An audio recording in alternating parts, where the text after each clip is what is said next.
In this section, I'm going to be talking about how to stop craving junk food. Sometimes it might feel like you're addicted to junk food. You just can't stop craving it. So in this section, I'm going to address that issue and let you know from now, it is not your fault. It is not a problem with your willpower. It's not, you shouldn't feel guilty about it. It's completely natural for your body to be doing this, and I'm going to tell you why. So to avoid these cravings, you have to eat enough of the right things. So by eating the right things and eating enough, you can never feel hungry again. And that's what I want you to feel. I don't want you to feel that overwhelming hunger. You should never feel like that. Usually on a scale from 1 to 10, nutritionists will tell their clients to stay at a 7 or 8 level of hunger. So you're a little bit hungry, but never starving, and then never also really full. Try to stay at a 7 even when you're eating. So this is about being conscious when you're eating, really thinking about the food you're putting in your mouth and how you feel eating it. By fulfilling your nutritional needs, you ensure your body won't crave foods just to meet those needs. So basically, what you need to do is try to get enough nutrients in your body. So fueling your body with what it needs to live.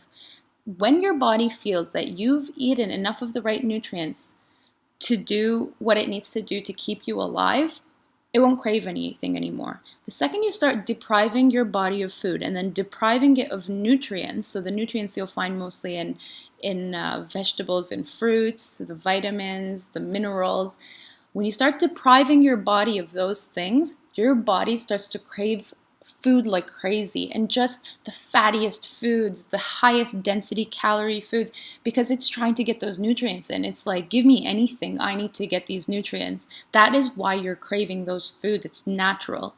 This is why it's so important to have a balanced diet, including carbs, proteins, and fats. Missing any of these components long term will make you crave foods with that component like crazy, which again makes sense. So starvation diets are directly associated with binging. Keep that in mind the next time you look at a fad diet or a starvation diet or a diet that's based on restricting a whole group of foods. Keep in mind that after a couple of weeks, first of all, you're going to go crazy.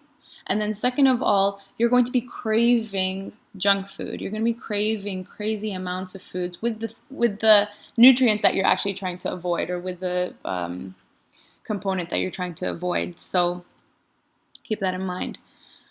Fruits and vegetables. I'm talking specifically about fruits and vegetables because these are the two most important categories of food, yet they're the most neglected food group in unhealthy populations. So consistently, when clients have come to me and shown me their diary, their nutrition diary for the couple of days before they met me,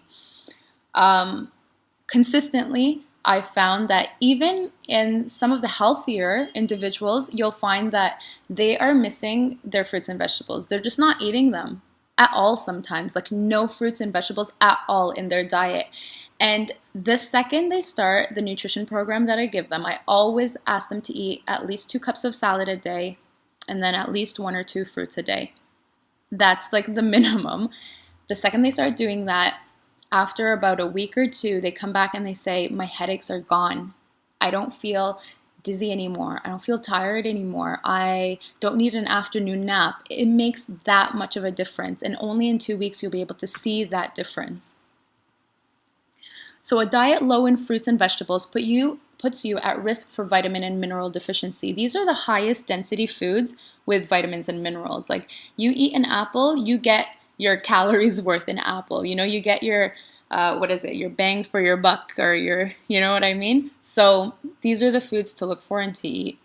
When your body is lacking in these essential nutrients, you are bound to crave unhealthy foods to make up for it. And so I've said this already, and it's important to keep repeating because you really need to understand that the reason you're craving things is because there's a nutrient in that thing that you are missing in your diet. So when people are craving chocolate, sometimes they're craving vitamin D. You know what I mean? Chocolate has vitamin D in it. The problem with chocolate, of course, is that with the vitamin D, there's sugar and milk and processed components and unhealthy fats. That's the problem with chocolate, right? But you can always find a chocolate that's completely natural, that serves kind of the same purpose but is healthy because it's natural. Or you can find vitamin D in other foods. So pay attention to the foods that you're craving and try to think, okay, what's the healthy alternative to this food that will provide the nutrients that I'm probably missing? So with regards to carbs and fats, most fad diets try to limit foods high in carbs and fats. We know that. Not only do our bodies need carbs and fats to live, we need these foods to feel satisfied. So when you're on the Atkins diet and you're limiting carbs, okay, initially you lose a lot of weight, you're feeling good too because you're limiting probably bad carbs and good carbs, so you will see a difference. But ultimately, your body is not going to function properly anymore. You're going to get tired, you're going to get maybe even nostalgic to the foods that you used to eat, and you're going to revert back to the old ways of eating and probably gain all the weight you lost plus some. So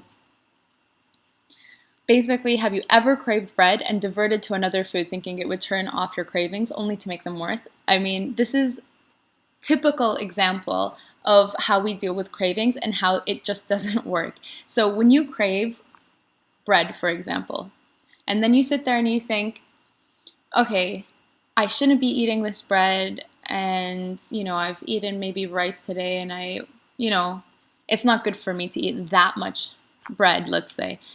And then you go into the kitchen and you're like, okay, I'll eat an apple. And you still feel like eating bread. So you go back into the kitchen and you say, I'll make a salad. You eat the salad and you're still craving bread. And you go back into the kitchen and you try to find some other healthy alternative. And you're still craving bread. At the end of the day, you're going to go and probably eat that bread.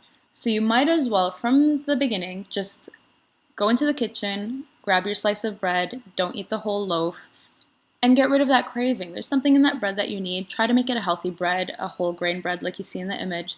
And that's it, and move on. So, but with regards to cravings, this is how you should deal with them. Just, you crave something really badly. It's not because you're bored. It's not because you're being emotional. You're just craving something. Go have a little bit of it. Have, a serving of whatever that food is, and move on with your life. Don't think about it.